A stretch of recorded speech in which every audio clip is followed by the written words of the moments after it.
जय हिंद दोस्तों, सभी का स्टडी आई अकेडमी में स्वागत है। आज आपके लिए पटवारी और जेईएन की मैं तैयारी शुरू करवा रहा हूं। आज से आपको रेगुलर क्लास मिलने वाली है, इसलिए आप सभी विद्यार्थी क्लास को रोजाना देखें। और रोजाना क्लास आपकी जो है ये वीडियो मिलेगी आपको कितने बजे? रोजाना आपको वीडियो मिल जाएगी शाम को 8 बजे। आप सभी विद्यार्थी जरूर देखें। आज हमारा टॉपिक है ज्योग्राफी का, राजस्थान का परिचय। सारे प्रश्न हैं, मैं आपको प्रश्न के साथ में उसकी डिटेल भी बताऊंगा। और फिर आपका क्या सजेशन है, आप कैसे प्रश्न चाहते हो, ये नीचे कमेंट करके मुझे बता देना। क्योंकि आपकी परीक्षा में सिंपल प्रश्न भी आते हैं और कठिन भी आते हैं। आपने राजस्थान पुलिस में देखा होगा, सीएचओ में देखा होगा। अब आपकी जो डिस्कशन थी वो कंप्लीट हो गई। अब प्रश्नों की तरफ चलते हैं और आपके कितने प्रश्न सही है ये कमेंट करके जरूर बताइएगा। आज का पहला प्रश्न है, राजस्थान दिवस मनाया जाता है। इतने सारे परीक्षाओं में पूछा गया है, देख सकते हो आप, पटवारी में भी पूछा है। तो सभी का राइट आंसर क्या हो जाएगा? इस प्रश्न का बिल्कुल सही आंसर है 30 मार्च को। कब? 30 मार्च को। 30 मार्च को क्यों मनाते हैं ये सारी भी मैं आपको जानकारी बता देता हूं। तो 30 मार्च 1949 को जो है व्रत राजस्थान नामक संघ के निर्माण के समय से 30 मार्च को राजस्थान दिवस मनाया जाता है। कब से मनाया जाता है? 30 मार्च 1949 को, जब राजस्थान वृहत राजस्थान के नाम से बन गया था, तब से 30 मार्च को राजस्थान दिवस मनाए जाते हैं। और उस 30 मार्च 1949 को जो है राजस्थान का जो एकीकरण हुआ था, तब कौन आए थे? सरदार वल्लभ भाई पटेल जो थे उस दिन आए हुए थे। किसने किया था उस दिन एकीकरण? सरदार वल्लभ भाई पटेल जी ने। चलिए अगले प्रश्न की तरफ बढ़ते हैं। अगला प्रश्न है आपका, राजस्थान का राज्य पक्षी कौन सा है? ये देखिएगा कौन कौन सी परीक्षा में पूछा है, आप देख सकते हो। राजस्थान का राज्य पक्षी है। तो दोस्तों आपको नीचे आंसर भी दिख गया है, कोई बात नहीं। गोडावन क्या हो जाएगा? गोडावन सही आंसर हो जाएगा। अब मैं गोडावन के बारे में आपको पूरी जानकारी बताता हूं कि इसको राष्ट्रीय जो पक्षी है वो दर्जा कब मिला, इसका वैज्ञानिक नाम क्या है, ये सारा। तो आप देखिएगा 21 मई पूछा जा सकता है 1982 को इसको क्या है, राज्य पक्षी का दर्जा मिला। और वैज्ञानिक नाम क्या है दोस्तों इसका गोडावन का? कोरियोटिस नाइग्रिसेप। क्या है? कोरियोटिस नाइग्रिसेप। इसे सामान्यतः भाषा में क्या कहते हैं? माल मोरडी कहा जाता है। क्या कहते हैं? माल मोरडी कहते हैं सामान्य भाषा में। गोडावन एक बड़ी चिड़िया है जो कुछ युवा, यानी कि अभी जैसे कि अपन देखते हैं डायरेक्ट तो कैसा लगता है? शत्रुमुर्ग के जैसा लगता है। ऊपरी भाग गहरा पीला जिस पर महीन काली लहरीदार बनी होती है, निचला भाग सफेद होता है। ये प्रश्न में नहीं पूछेंगे। और ये कहाँ का है? मूलतः पक्षी अफ्रीका का है। कहाँ का है? अफ्रीका का है। ये भी आप याद रखिएगा। और कहाँ पर मिलता है दोस्तों? ये वृक्षों पर नहीं बैठता। कहाँ पर नहीं बैठता है दोस्तों? गोडावन वृक्षों पे नहीं बैठता और घास पर ही घोंसला बनाकर अपने रहता है। वहां पर क्या रहता है? घास में। और कौन कौन से जो है राष्ट्रीय, कहाँ पर मिलता है? राष्ट्रीय मरु उद्यान में कौन कौन से जो उद्यान है उनमें मिलता है। तो सबसे पहले सबसे ज़्यादा जो मिलता है वो पश्चिमी राजस्थान में मिलता है। कहाँ पर? राष्ट्रीय मरु उद्यान जैसलमेर। कहाँ पर? राष्ट्रीय मरु उद्यान जैसलमेर, सोकलिया, अजमेर तथा सोरसन बारा में। तो ये 3 जो है उद्यान है, इनमें मिलता है। कहाँ पर? राष्ट्रीय मरु उद्यान जैसलमेर, सोकलिया, अजमेर, सोरसन बारा। याद रखिएगा ये कहाँ पर है उद्यान, ये भी पूछा जा सकता है। ठीक है, इंपॉर्टेंट है सारे प्रश्न। और आपका क्या सजेशन है, आप क्या कैसे चाहते हो, वो भी आप नीचे कमेंट करते रहिएगा। अगला प्रश्न है, ग्रेट इंडियन बस्टर्ड किसे कहते हैं? ये परीक्षा में पूछा था पुलिस के में। तो ग्रेट इंडियन बस्टर्ड या माल मोरडी, ध्यान से सुन लीजिएगा, किसे कहते हैं बताइए फटाफट से। तो गोडावन को ही जो है ग्रेट इंडियन बस्टर्ड कहा जाता है। कई परीक्षाओं में पूछा गया ये प्रश्न है कि ग्रेट इंडियन बस्टर्ड किसे कहते हैं? तो गोडावन को कहा जाता है। अंग्रेजी में ग्रेट इंडियन बस्टर्ड एवं हिंदी में सोहन चिड़िया। तो जो है गोडावन को अंग्रेजी में तो कहते हैं ग्रेट इंडियन बस्टर्ड, और हिंदी में क्या कहते हैं? सोन चिड़िया, हुकना, गुदनमेर नाम से प्रसिद्ध है। शर्मिले स्वभाव का है। इसका स्वभाव कैसा है? शर्मिला स्वभाव है। गोडावन पक्षी एकांत प्रिय स्थानों में रहना पसंद करता है। कहाँ पर रहना पसंद करता है? एकांत प्रिय स्थानों में रहना पसंद करता है। ये आप याद ही रखिएगा, इम्पोर्टेंट है कि इसे सोन चिड़िया कहते हैं, हुकना कहते हैं, गुदनमेर कहते हैं और अंग्रेजी में इंडियन बस्टर्ड कहते हैं और सामान्य भाषा में मालमोरडी कहते हैं। ये सारा सब कुछ इम्पोर्टेंट है। अगला प्रश्न की बढ़ते हैं। राजस्थान का राज्य पशु कौन सा है? ये पूछा था दोस्तों आरपीएससी हेडमास्टर में और कांस्टेबल में। तो राज्य पशु कौन सा है? तो दोस्तों एक तो अपना जो है मतलब जंगली वाला हो गया राज्य पशु, और एक जो है अपन घर पे पालते हैं यानी कि पालतू पशु, वो भी एक राज्य पशु है। तो पालतू वाला तो है ऊंट, जिसे रेगिस्तान का जांच कहा जाता है, और राज्य पशु जो जंगली वाला है वो कौन सा है वो बताना है आपको। दोनों ऑप्शन आपको एक साथ नहीं मिलेंगे क्योंकि राजस्थान में ऊंट और चिंकारा दोनों क्या है? राज्य पशु है। याद रखिएगा, इंपॉर्टेंट है बिल्कुल। अब मैं आपको बताता हूँ इसके बारे में डिटेल। तो दोस्तों इसका जो है वैज्ञानिक नाम क्या है? गजेला गजेला। इसका वैज्ञानिक नाम क्या है? चिंकारा का गजेला गजेला, या फिर क्या बोल सकते हो इसे? एंटीलोप। क्या बोल सकते हो? एंटीलोप। छोटा हिरण नाम से प्रसिद्ध राजस्थान का राज्य पशु कब घोषित किया है? 12 दिसंबर 1983 में इसे राज्य पशु घोषित किया गया है। याद रखिएगा, इंपॉर्टेंट है। चिंकारा है जिसे हल्के बुरे होते हैं, इसके सींग वगैरह होते हैं, सींग फिर उगाते हैं इसके, ये याद रखिए। इससे ज़्यादा इम्पोर्टेंट इसके बारे में और कुछ जानकारी नहीं है, ठीक है। ये था जो मैंने आपको बता दिया है। राजस्थान का राज्य वृक्ष, दोस्तों इनके जो वैज्ञानिक नाम है ये सबसे ज़्यादा पूछे जाते हैं और ये कब घोषित किए गए थे, दोनों बात हमेशा याद रखिए। और इसका उपनाम क्या है? इम्पोर्टेंट है बिल्कुल, 100% पूछा जाएगा। अभी आपने राजस्थान पुलिस का एग्जाम दिया हो या देखा हो तो आपने देखा होगा ये सारे प्रश्न पूछे थे। राजस्थान का राज्य वृक्ष है, तो राजस्थान का राज्य वृक्ष कौन सा है? कौन सा है? खेजड़ी। कौन सा है? खेजड़ी राजस्थान का राज्य वृक्ष है। याद रखिएगा, इंपॉर्टेंट है। मैं आपको बता दूं ये कब घोषित किया था दोस्तों, ये भी आपका 31 अक्टूबर 1983 को जो है राज्य वृक्ष घोषित किया गया था खेजड़ी को। और दोस्तों इसे क्या कहते हैं? राजस्थान का सागवान भी कहते हैं। क्या कहते हैं? राजस्थान का सागवान। दोस्तों कुछ गलती हो जाए तो मुझे बता देना, राजस्थान का सागवान कहते हैं मेरे अनुसार, और आप एक बार कमेंट करके आप भी बता देना, ठीक है। और इसे जो है अपने जो वेद पुराण वगैरह है यानी कि अपने धर्म ग्रंथ है उसमें क्या कहते हैं? समी। दोस्तों खेजड़ी का नाम क्या मिलता है धर्म ग्रंथों में? समी मिलता है। आपसे पूछा जा सकता है कि धर्म ग्रंथ जो है उनमें खेजड़ी का नाम क्या मिलता है, तो समी मिलता है। और बात करें इसका वैज्ञानिक नाम प्रोसोपिस सिनेरिया। क्या है वैज्ञानिक नाम? प्रोपेवेरिस सिनेरिया। क्या हो जाएगा? प्रोसोपिस सिनेरिया। मैं लिख भी देता हूं, प्रोसोपिस सिनेरिया, ये हो जाएगा। क्या हो जाएगा? प्रोसोपिस सिनेरिया। याद रख लेना, इंपॉर्टेंट है। लिख लेना, आप नोट्स भी बना लेना, ठीक है। साथ के साथ नोट्स बनाते रहिएगा। राजस्थान का राज्य खेल कौन सा है? सीआईडी एग्जाम में पूछा है, सेकंड ग्रेड इंग्लिश एग्जाम में पूछा है। तो राजस्थान का राज्य खेल कौन सा है मित्रों? तो राज्य खेल है बास्केटबॉल। कब घोषित किया गया? 1948 में। कब? 1948 में बास्केटबॉल सही आंसर होगा।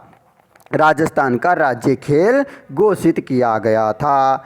अगला प्रश्न होगा आपका, रेगिस्तान का कल्प वृक्ष है तो राजस्थान का कल्प वृक्ष किसे कहते हैं मैंने अभी हाल ही में आपको बताया है। तो आप इस प्रश्न को तो बिल्कुल गलत नहीं करेंगे जहाँ तक मुझे विश्वास है सभी स्टूडेंटों के ऊपर। तो रेगिस्तान का जो कल्प वृक्ष है वो खेजड़ी को कहते हैं। किसे कहते हैं? खेजड़ी को। कब घोषित किया गया था? मैंने भी हाल में बताया था 1983 में घोषित किया गया था। खेजड़ी को रेगिस्तान का कल्प वृक्ष कहते हैं। दोस्तों इसे राजस्थान का सागवान नहीं कहते, रोहिड़ा को राजस्थान का सागवान कहते हैं। ठीक है, याद रखना राजस्थान का जो सागवान है वो रोहिड़ा को कहते हैं, ना कि इसको। ठीक है, और राजस्थान का कल्प वृक्ष जो है खेजड़ी को कहते हैं। राजस्थान का गौरव खेजड़ी को कहा जाता है और धर्म ग्रंथों में इसे समी कहा जाता है और स्थानीय भाषा में जाटी कहते हैं। जाटी कहते हैं। क्या कहते हैं? जाटी। और इसकी पत्तियों के चारे को स्थानीय भाषा में क्या कहते हैं कि जो इसकी पत्तियों का जो चारा होता है उसे लूम कहते हैं। और इसकी छाल से दवाई बनाई जाती है। इसकी लकड़ी जलाने के काम आती है। इसकी पत्ती में से सब्जी बनाई जाती है। पत्ती इसकी जो क्या होती है सब्जी बनाई जाती है फली को, और फली को क्या कहते हैं? सागरी कहते हैं। सागरी कहा जाता है। आपका अगला प्रश्न है दोस्तों, अगला प्रश्न क्या है? निम्न में से एक वृक्ष को राजस्थान का गौरव के नाम से जाना जाता है। तो मैंने अभी हाल ही में आपको बताया है दोस्तों कि राजस्थान का गौरव के नाम से किसे जाना जाता है। तो बिल्कुल सही है, खेजड़ी को। किसे? मैंने अभी आपको ऊपर व्याख्या कर दी है, आपने अच्छे से सुना होगा। बढ़ते हैं अगले प्रश्न की तरफ। एसआई के एग्जाम में पूछे थे। अगला प्रश्न है राजस्थान का सागवान कौन सा वृक्ष है? ये भी मैंने अभी हाल ही में आपको बता दिया कि राजस्थान का जो सागवान है वह किसे कहते हैं। तो वह किसे कहते हैं? रोहिड़ा को कहते हैं। किसे? रोहिड़ा। तो रोहिड़ा का जो वैज्ञानिक नाम क्या है दोस्तों, ये आपको मैं लिख के बताता हूँ ताकि आपको याद रहे। टिकोमेला। टिकोमेला। टिकोमेला अंडुलेटा। क्या हो जाएगा? टिकोमेला अंडुलेटा। क्या हो जाएगा? टिकोमेला अंडुलेटा इसका वैज्ञानिक नाम है। ये याद रखना इंपॉर्टेंट है। फर्नीचर व औषधि निर्माण के लिए जो है रोहिड़ा का काम लिया जाता है। पेड़ का फैलाव राज्य के अधिकतर भागों में होने से इसे रेगिस्तान का सागवान कहते हैं। यानी कि इसका जो बाग है सभी राज्य में आपको मिल जाएगा, पूरे राज्य में अधिकतर भागों में फैला हुआ है, इसलिए इसे रेगिस्तान का सागवान कहा जाता है। सही आंसर है ऑप्शन ए। चलिए अगले प्रश्न में बढ़ते हैं। राज्य पुष्प रोहिड़ा राजस्थान के किस भाग में सर्वाधिक पाया जाता है? तो जो पुष्प रोहिड़ा है वो राजस्थान के किस भाग में सर्वाधिक मात्रा में पाया जाता है? तो ये कहाँ पर पाया जाता है? सभी को पता होगा, पश्चिमी राजस्थान, तभी तो इसे रेगिस्तान का सागवान कहते हैं। पश्चिमी राजस्थान सही होगा, ये आरपीएससी में पूछा था। अब मैं बता दूं इसे राज्य पुष्प कब घोषित किया गया। तो इसे राज्य पुष्प जो है 31 अक्टूबर 1983 में घोषित किया गया। कब? 31 अक्टूबर 1983 में। और ये अधिकतर जो है पश्चिमी भाग में पाया जाता है। बढ़ते हैं अगले प्रश्न की तरफ। स्थिति के अनुसार जो युग्म अन्य से भिन्न है वह है। तो स्थिति के अनुसार जो युग्म अन्य से भिन्न है वह क्या है? बताइए। ये आरएएस में पूछा गया था। कब? आरएएस में। जैसलमेर और जालोर ये क्या है? भिन्न है। उपर्युक्त युग्मों में जो आपको देख रहे होंगे जैसलमेर और जालोर भिन्न है क्योंकि इनके मध्य बाड़मेर है और इनके मध्य कोई भी जिले नहीं है। इनकी सीमा जो है टच हो रही है डूंगरपुर, बांसवाड़ा, बीकानेर, गंगानगर, अलवर, भरतपुर की। जबकि जैसलमेर और बाड़मेर जालोर के बीच में कौन सा जिला आ जाता है? बाड़मेर जिला है वो आ जाता है। जबकि अन्य की जो है सीमाएं एक दूसरे से जुटी हुई है। ये से प्रश्न भी आपसे पूछे जाते हैं। अगला प्रश्न आपके लिए यहाँ पर प्रश्न क्या है देखिएगा। राज्य में संभागों एवं जिलों की संख्या क्रमशः कितनी है? इतने सिंपल प्रश्न भी आपकी परीक्षाओं में पूछा जाते हैं। देखिएगा इतनी बड़ी परीक्षा है दोस्तों, छात्रावास अधीक्षक, इसमें भी पूछा गया। तो राज्य में संभागों एवं जिलों की संख्या कितनी है? 7 तो संभाग है और 33 जिले हैं। सबसे नया संभाग कौन सा है? यह प्रश्न आपसे पूछा जाएगा। कौन सा है? भरतपुर। अब आपको मैं 7 संभागों के बारे में जानकारी बता देता हूँ। तो जो है नवंबर 1956 को पुनर्गठन के समय राजस्थान में जिलों की संख्या कितनी थी? 1 नवंबर 1956 में जो जिलों की संख्या थी वो 26 थी। कौन सी कितनी थी? 26 थी। 31वां जिला जो बना था वो हनुमानगढ़ था। याद रखिएगा कब बना था? 12 जुलाई 1994 में।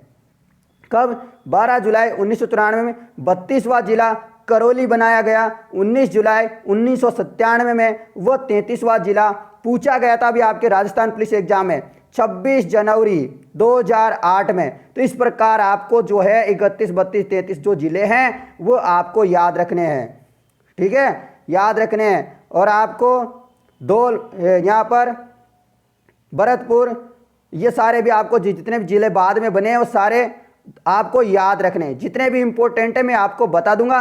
अभी कौन कौन सा जिला कब बना ये भी मैं आगे बताने वाला हूं, इसलिए वीडियो को देखते रहिए, शांति बनाए रखिए, वीडियो अच्छे से देखें, सारा बताऊंगा। देखिए पूछा था ये आपके सेकंड ग्रेड में, राजस्थान का 33वां जिला किस संभाग में है? तो राजस्थान का जो 33वां जिला है वह कौन से संभाग में है? इंपॉर्टेंट प्रश्न है, इंपॉर्टेंट है ना, बिल्कुल है, क्योंकि दो ही संभाग ऐसे हैं, जोधपुर और उदयपुर, जिनमें 6-6 जिले आते हैं। तो ये दोस्तों उदयपुर जिले में आता है। कहाँ पर आता है? उदयपुर जिले में। ये बताऊंगा। उदयपुर संभाग के 6 जिले हैं। कौन कौन से 6 जिले आते हैं? उदयपुर स्वयं आता है, डूंगरपुर, बांसवाड़ा, राजसमंद, चित्तौड़गढ़, प्रतापगढ़, याद रख लेना। अगला है डूंगरपुर जिला किस संभाग में आता है? जेल प्रहरी में पूछा है, अभी तो मैंने बताया ना, उदयपुर में आता है। अगला है अलवर जिला किस संभाग में आता है? तो अलवर जिला किस में आता है? याद रखिएगा जयपुर में आता है। मैं आपको सारे संभाग के जिले भी आपको बता दूंगा, थोड़ी देर रुकिएगा। कहाँ पर? जयपुर में आता है। अगला है सवाई माधोपुर किस संभाग में आता है? तो सवाई माधोपुर जो है भरतपुर संभाग में आता है। किस में आता है? भरतपुर संभाग में आता है सवाई माधोपुर जिला। अगला प्रश्न होगा कोटा की देशांतरीय स्थिति है। कोटा की जो देशांतरीय स्थिति है कितनी है? आपसे हर जिले की देशांतरीय स्थिति है वो पूछी जा सकती है। परीक्षा में आपसे ज्योग्राफी के किस प्रकार के भी प्रश्न बनाए जा सकते हैं, उनमें से जो इम्पोर्टेंट है वो मैं आपके लिए लेकर के आया हूँ, जो हर परीक्षा में रिपीट होते हैं। तो हो जाएंगे कोटा की स्थिति है 75 डिग्री से 77 डिग्री देशांतर पूर्व। नेक्स्ट प्रश्न है आपके लिए, दौसा कब नए जिले के रूप में अस्तित्व में आया? तो दौसा जो है कब आया है? तो वो आया था 1991 में। ऐसे प्रश्न आपकी परीक्षाओं में आएंगे। अब मैं आपको बताऊंगा कि क्या क्या मामला है। राजस्थान के संलग्न जिले हैं, राजस्थान के जो संलग्न जिले कौन से हैं और भिन्न अलग, आप बताइएगा इनमें से। राजस्थान के संलग्न जिले यानी कि जिनकी सीमाएं लगी हुई है, तो ऑप्शन तीसरा सही हो जाएगा, सिरोही, पाली, नागौर। क्या है? इनकी सीमाएं जुड़ी हुई है आपस में, सिरोही, पाली एवं नागौर की, और अन्य की नहीं जुड़ी हुई है, याद रखिएगा। अगला है राजस्थान का 27वां जिला कौन सा बनाया गया? तो राजस्थान का जो 27वां जिला है वह कौन सा बनाया गया है ये भी मैं बता दूं, धौलपुर। और 26वां भी पूछ ले आपसे, तो जब 7वां एकीकरण हुआ था तब टोंक ये कौन सा बनाया गया था? अजमेर बनाया गया था। और राजस्थान का एकमात्र राज्य है, जिला है जिसके अलग से मुख्यमंत्री थे। कौन सा है? अजमेर, जिसको केंद्र शासित क्षेत्र भी कहा जाता था पहले। अब आपको मैं बता दूं यहाँ पर इंपॉर्टेंट जो जानकारी है, याद रखिएगा। 27वां जिला धौलपुर बना 15 अप्रैल 1982 को। कब बना? 27वां जिला धौलपुर 15 अप्रैल 1982। 28वां जिला 12 बना है 10 अप्रैल 1991। इसकी ट्रिक भी बताऊंगा मैं। 29वां जिला दौसा 10 अप्रैल 1991। 30वां जिला राजसमंद 10 अप्रैल 1991। मतलब तीनों जिले जो है 1991 में बने। तो इसको किस प्रकार याद रखोगे? 12 से बी और दौसा से डी और राजसमंद से आर। तो क्या हो जाएगा? BDR। BDR का जो गठन है वो कब हुआ? यानी कि बी से मतलब 28वां जिला, 29वां जिला, 30वां जिला। तो क्या होगा? अब इन्हें 10 अप्रैल 1991 में याद रख लेना। तीनों का एक ही सन है, 10 अप्रैल 1991 में BDR से याद रख लेना। ये 28वां, ये 29वां और 30वां जिला। अब 31वां कौन सा है? 31वां है हनुमानगढ़। 12 जुलाई 1994। 32वां जिला है करौली, 19 जुलाई 1997। 33वां सभी को पता होगा और परीक्षा में पूछा था अभी पुलिस की में। प्रतापगढ़ 26 जनवरी 2008 और इसका कार्य आरंभ हुआ है 1 अप्रैल 2008 से। बढ़ते हैं अगले प्रश्न की तरफ। अब इसको तो बता ही देना आप, हनुमानगढ़ जिला किस वर्ष बनाया गया? बता दो अब फटाफट से, टाइम नहीं लगना चाहिए, मैंने बता दिया अभी आपको डिटेल के साथ। समझ में नहीं आया, याद नहीं हुआ, वीडियो को 2 बार देखिएगा। 1994। अगला प्रश्न है, राजस्थान के किस संभाग में सबसे अधिक जिले हैं? तो सबसे अधिक जिले किसमें किसमें हैं? उदयपुर में है 6 और जोधपुर में है 6। तो सही आंसर हो जाएगा जोधपुर। और केवल जयपुर में कितने संभाग में कितने जिले हैं? 5। उसके अलावा सब में 4 है। अब आपको मैं संभाग के बारे में बता दूं। जोधपुर एवं उदयपुर संभाग में 6 जिले हैं। जोधपुर संभाग में कौन कौन से जिले आते हैं ये देखिएगा। 6 जिले आते हैं, जोधपुर, पाली, सिरोही, जालोर, बाड़मेर, जैसलमेर। ओके, अब उदयपुर की तरफ चलते हैं। उदयपुर, राजसमंद, डूंगरपुर, बांसवाड़ा, चित्तौड़गढ़, प्रतापगढ़।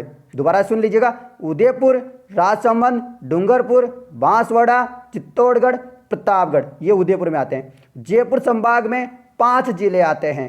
कौन कौन से? जयपुर, अलवर, सीकर, झुंझुनू, दौसा।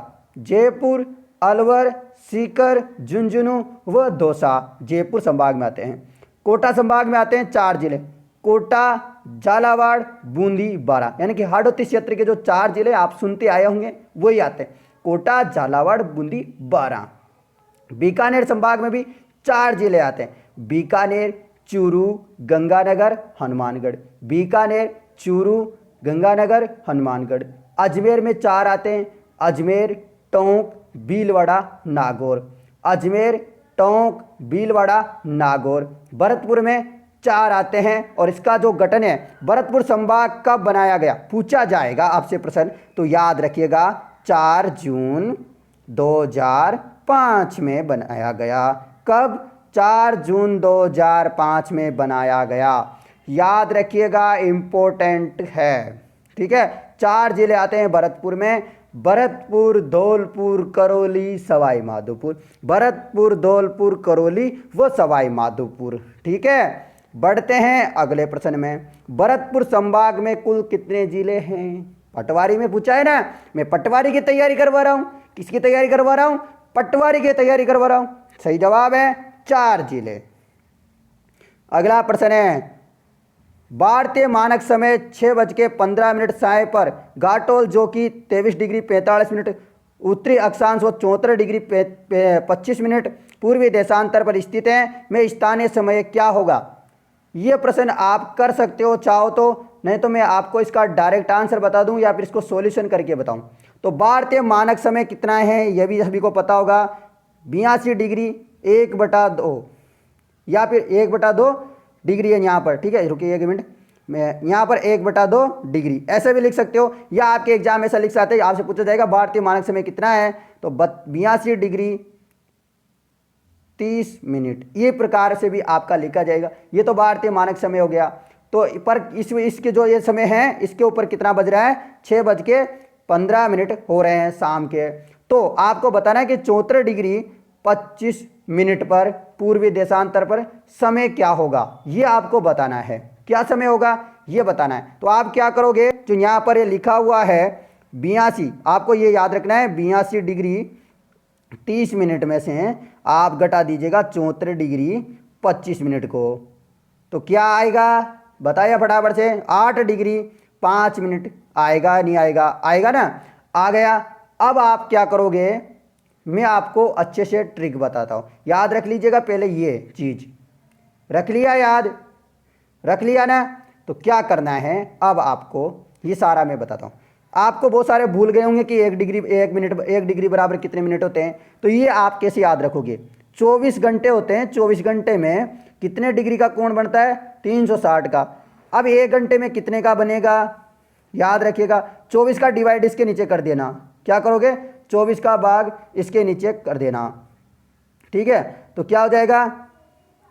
इसे 12 से काट दीजिएगा तो 12 से ये 2 बार कटेगा, ये कितने बार कटेगा 30 बार, और फिर इसे एक बार और काट दीजिए 15 बार। तो 1 घंटे में कितना हो गया 15 डिग्री का कोण। तो 60 मिनट में कितने डिग्री का कोण बनेगा, याद रखिएगा 60 मिनट में, तो 15 से इसे काट दीजिएगा तो 1 डिग्री बराबर कितना आ जाएगा 4 मिनट। कितना आ जाएगा 4 मिनट। अब आपको 1 डिग्री बराबर 4 मिनट आ गए। अब आपको सेकंड भी निकालने हैं। सेकंड कैसे निकालोगे ये याद रख लीजिएगा, लिख लीजिएगा आप पेज में कि 1 डिग्री बराबर 4 मिनट हो गए। अब मैं आपको दोबारा से लिख देता हूँ यहाँ पर 1 डिग्री बराबर 4 मिनट हो गए।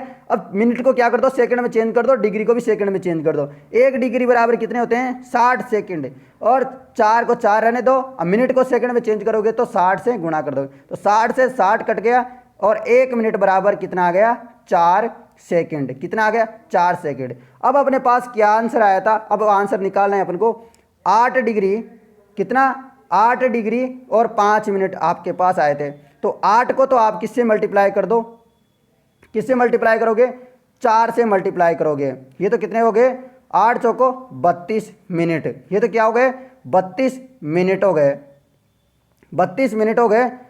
आपको मिनट में चेंज करना है ना, ये तो 32 मिनट हो गए। अब आपको क्या करना था 5 है, 5 क्या है ये तो डिग्री हो गया आपका, इससे तो मिनट बन गए।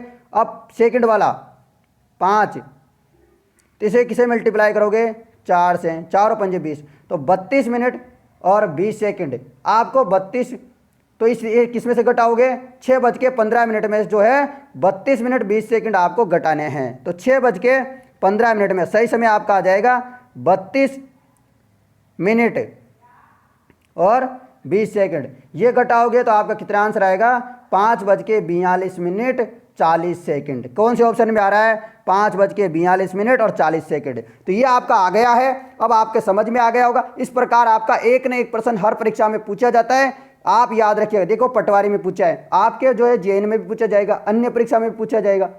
याद रखिए इंपॉर्टेंट है, इसलिए मैंने ज़्यादा समय लिया है, समझाने की पूरी कोशिश की है। फिर भी समझ में नहीं आया तो मुझे बता देना कमेंट करके, मैं आपको अगली क्लास में फिर से आपको इसके बारे में अलग से ही क्लास ले लूँगा मैं एक्स्ट्रा। अगला प्रश्न है राजस्थान का राज्य पक्षी एवं राज्य पशु का सही सुमेलित है। यहाँ पर दोस्तों ये प्रश्न जो है गलत है, इसलिए मैं इसको नहीं करवा रहा हूँ आपको, ठीक है, मैं नहीं करवा रहा हूँ, याद रख लेना। अगला है किन वर्षों में संभागीय आयुक्त के पद को समाप्त किया गया, पुनः स्थापित कर दिया गया। यानी कि कब तो जो है संभाग है हमारे, जैसे कि इनको जो है समाप्त कर दिया था कि अब संभाग उम्भाग को छोड़ो, हटाओ यार, बिना काम की परेशानी, संभाग उम्भाग ऐसा करके खत्म कर दिया था। और उसको दोबारा से कब लागू किया और किसने लागू किया ये भी मैं आपको बताऊंगा, इंपॉर्टेंट है। आरएस में भी पूछा था तो आपके पटवारी में पूछ सकते हैं, आरएस का ही रास्ता है पटवारी बनने का मामला, और जेएन में पूछ सकते हैं। सही जवाब मैं पहले आपको बताता हूं। तो सही जवाब है इसको जो है हटाया गया था। जो संभाग थे वो कब शुरू किए गए थे 1 नवंबर 1956 को शुरू किए थे। हटाया कब था 1962 को हटाया था, समाप्त किया था। दोबारा से कब लागू किया था 1987 में, याद रखिएगा। अब देखिएगा संभागीय व्यवस्था, सॉरी दोस्तों, संभागीय व्यवस्था जो है 1949 को शुरू की थी। कब की थी 1949 को जो है शुरू की थी संभागीय व्यवस्था। कब की थी 1949 को। कितने संभाग थे उस समय 5 संभाग थे। कितने संभाग थे 5 संभाग थे। कौन कौन से थे पूछा जाएगा, जयपुर, जोधपुर, कोटा, उदयपुर, बीकानेर। जयपुर, जोधपुर, कोटा, उदयपुर, बीकानेर, याद रख लेना, ठीक है। अब आप मैं बताता हूं अप्रैल 1962 में जो है मोहनलाल सुकाड़िया ने जो है संभागीय व्यवस्था को खत्म कर दिया, हटा दिया। हटाओ भगाओ यार, ऐसा बोल दिया उन्होंने, छोड़ो, मैं ज़्यादा मजाक में नहीं कर रहा, ठीक है, ज़्यादा मजा नहीं लेना, ठीक है। अप्रैल 1962 में मोहनलाल सुकाड़िया जब मुख्यमंत्री बने थे तो उन्होंने संभागीय व्यवस्था को खत्म कर दिया था। उसके बाद 26 जनवरी याद रखना, 26 जनवरी 1987 को हरिदेव जोशी जो है मुख्यमंत्री बने तो उन्होंने बोला कि संभागीय व्यवस्था को लागू किया जाए। उसके बाद जो है संभागीय व्यवस्था को लागू कर दिया है 1987। इस प्रकार आप याद रख लेना। अब आपका इंपॉर्टेंट प्रश्न है कि राजस्थान के बारे में निम्नलिखित में से कथनों में से कौन सा कथन सही नहीं है। तो कौन सा कथन सही नहीं है, ये हेड मास्टर में पूछा था। आप बता दो, पढ़ो, किशन को पढ़ना शुरू करो, याद हो तो बता देना, नहीं तो मैं तो बताऊंगा ही सही। उत्तर दक्षिण की अपेक्षा पूर्व पश्चिम विस्तार अधिक है, बिल्कुल सही है। ये देखो, ये उत्तर पश्चिम है और इसकी जो लंबाई है उत्तर पश्चिम, उत्तर और दक्षिण की ये कितनी है, 826 किलोमीटर। कितनी है, 826 किलोमीटर। जबकि पूर्व पश्चिम की जो है लंबाई कितनी है, 869 किलोमीटर। तो कौन सी ज़्यादा हुई, कौन सी हुई ज़्यादा, कमेंट करके बताओ। और कितनी है ज़्यादा, 43 किलोमीटर ज़्यादा है ये पूर्व पश्चिम वाली। तो बिल्कुल सही है, ऑप्शन है। ओके, चलते हैं, बढ़ते हैं अगले प्रश्न में।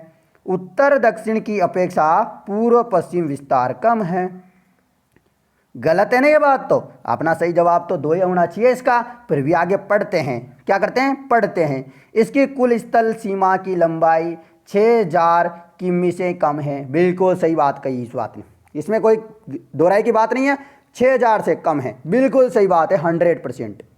इसका अक्षांशीय विस्तार कितना है, 7 डिग्री से कम है। अक्षांशीय विस्तार ये वाला होता है, अक्षांशीय विस्तार 7 डिग्री से कम है, ठीक है। ये अक्षांशीय विस्तार वगैरह ये मैं कल आपको पढ़ाऊंगा, तो आप कल वाली क्लास में आइएगा, आपको बताऊंगा अक्षांशीय विस्तार क्या बात है, क्या चीज़ है, और सारी जानकारी आपको मिल जाएगी। आशा करता हूं मेरे प्यारे भाइयों और बहनों, आपसे निवेदन है वीडियो को शेयर करें। आपका अच्छा रेस्पॉन्स रहेगा तो मैं आपको रेगुलर क्लास दूंगा, और मेरी इच्छा है कि आपका इस बार सिलेक्शन देने की गारंटी केवल और केवल मैं उठाऊं। मेरी क्लास से कम 100 से 150 बच्चों का सिलेक्शन हो, यही मेरी इच्छा है। हार्दिक शुभकामनाएं आप सभी विद्यार्थियों के साथ है। आप लगातार तैयारी करें, लगातार जारी रखें, और आपकी कोई भी परेशानी है तो आप नीचे कमेंट करके हमें बताएंगे, तो हम उसका सॉल्यूशन ढूंढेंगे। अब आपको मैंने जो वीडियो बनाई है इसमें आपको कुछ सोच रहे होंगे कि इसमें कुछ बदलाव किया जाना चाहिए, तो आप नीचे कमेंट करके बताएंगे, तो मैं बदलाव भी कोशिश करूंगा कि बदलाव भी हो जाए। धन्यवाद मित्रों। रोजाना जो क्लास है आपकी वो 8 बजे होगी है, और आपने दोस्तों को भी बताइएगा। फिर ज़्यादा होगी तो मैं आपको ज़्यादा क्लासें भी दे दूंगा और एक्स्ट्रा दिन में क्लास भी डाल दूंगा, परंतु ये रेगुलर ये क्लास तो चलेगी।